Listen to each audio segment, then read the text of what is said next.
Yo mga tol. So andito tayo ngayon sa sa harap ng Burger King, no. So yung pasahero ko kanina nag-request na baka pwedeng mag-CR muna siya saglit kasi CR na daw siya. So ito yung pinakamalapit na napuntahan ko. So ayun. Tamang antay lang ako dito.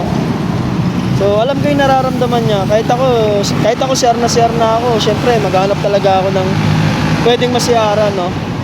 So mahirap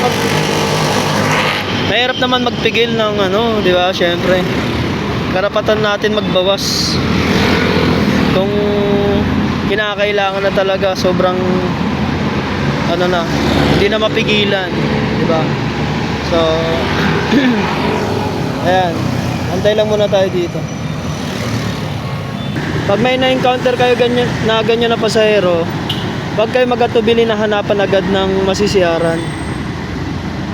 Kasi alam natin kung anong nararamdaman pagdating sa ganun kapag CR na.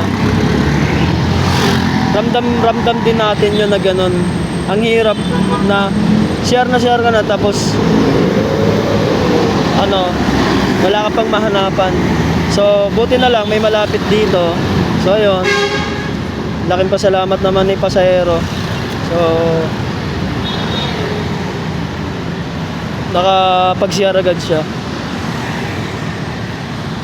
So yun lang mga tol.